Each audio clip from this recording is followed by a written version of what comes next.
That's cool. So that's why I like messaging. Okay. So, I always hate doing the kind of the show of hands, but I'm just curious, how many people are currently using messaging or have used messaging? Wow. Oh, wow. Well, we can skip this part then, can't we? We do need to write a little bit of code so that we can actually receive the messages we're going to send in HTML. But this will be a little bit of a review then. Okay. So JMS supports two kinds of messaging models, what's called point-to-point and publish and subscribe. So the point-to-point messaging really has two flavors. The left-hand side here is really describing something called true asynchronous, or fire and forget. I may send a message to do some auditing or logging or a report request. Anything that I don't need a response for right away. Boom. However, there are times, let's say you and I are communicating point to point, but I need a confirmation number, or I have to wait, block and wait for a response. I can still do that in messaging. Even though I'm still asynchronous, decoupled, I could still do a request reply. Notice the two Qs on there, okay? There's a couple of interesting characteristics about point-to-point as well. The first, I can have as many receivers down here as I want to. So I could have 20 receivers all listening for the same message. However, in point-to-point, I'm guaranteed that only one of those receivers will receive the message. Okay? So if I'm buying, let's say, 100 shares of Apple stock, and I have 20 listeners, I certainly don't want to buy 400 shares of Apple stock, but only one of those listeners will ever receive that request. Okay? Good. Then we have the publish and subscribe model. On this one, I drew it upside down to kind of illustrate, this is more of a broadcast kind of mode. Here we have publishers and subscribers, and also topics. Okay?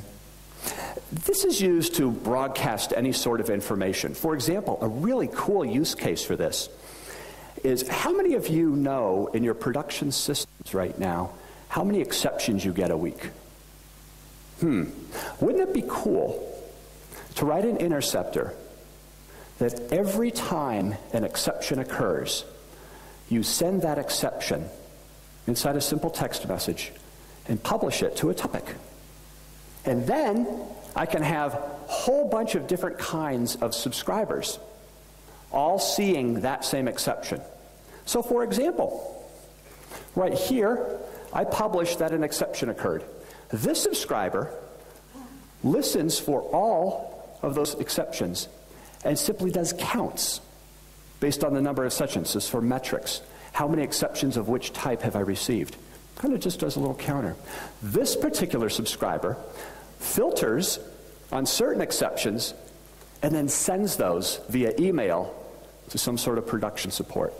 That's a neat thing for messaging, for publish and subscribe. Okay? All right.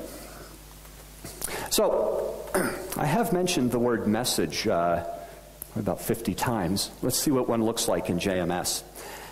A JMS message really consists of three parts. There's the header, which consists of two areas, and then the message body. So the header is two parts. The first, and this, by the way, is javax.jms.message object.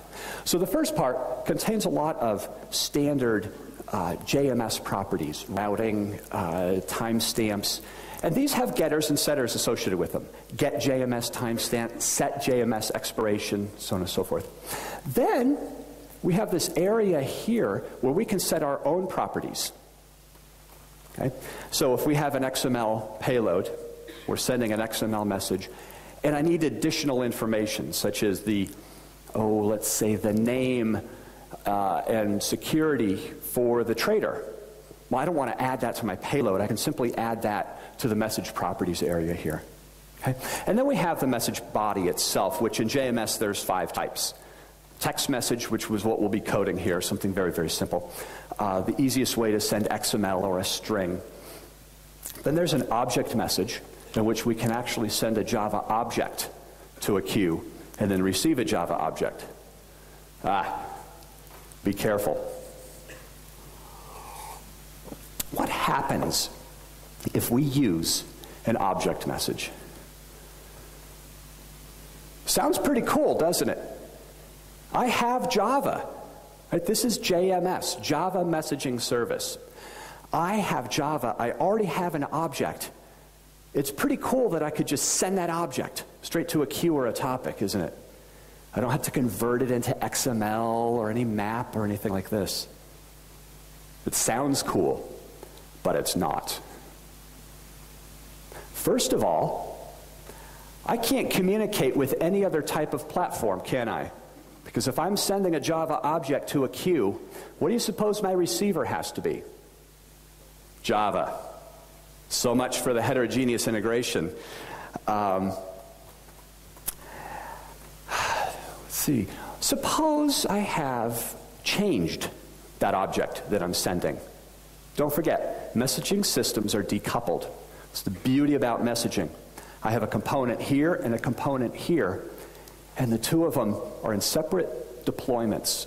They don't even know about each other. They don't know what language they're in, where they are. But what happens if I use a Java object now? I have coupled my systems back together in a single deployable unit. Because if I change that object over here, this receiver will break. So yeah, it's very bad. So don't use object message. And then there's a map and stream and bytes message for actually sending bytes.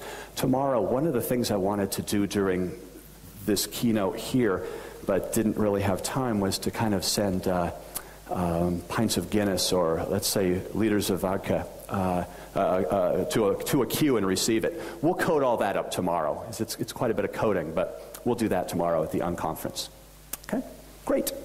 So the JMS API is very, very, very simple.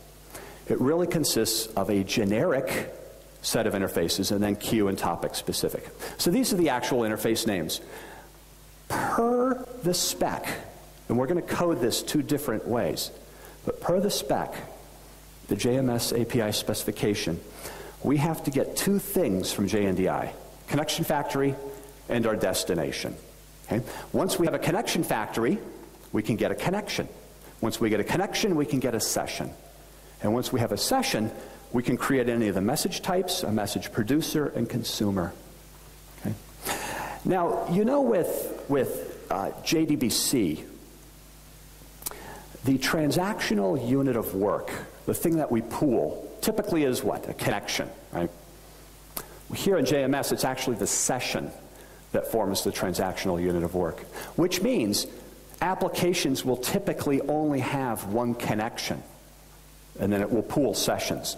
So it's really the session where all the work is coming from.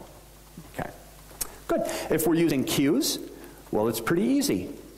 Just replace the word connection factory with queue connection factory. The destination becomes a queue, and that's it. Topics, replace the word queue with a topic. And again, with topics, we have publishers and subscribers. Look at how intuitive this is. A topic publisher interface and a topic subscriber interface. Queue sender, queue receiver. It's very intuitive. So, let's see. We are at a Java conference, so let's code some Java.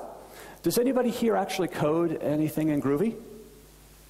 Awesome. We'll do a little bit of Groovy coding as well. Okay? So we'll send a message in Java, and we'll receive it in Groovy and kind of see how this works. Okay, so what I have here, I have ActiveMQ is what I happen to be using. It's an open source, I would say enterprise level messaging provider. I'm sure, there were a lot of hands raised for messaging. Is it mostly ActiveMQ out here, or JBoss messaging, or a whole variety of different ones?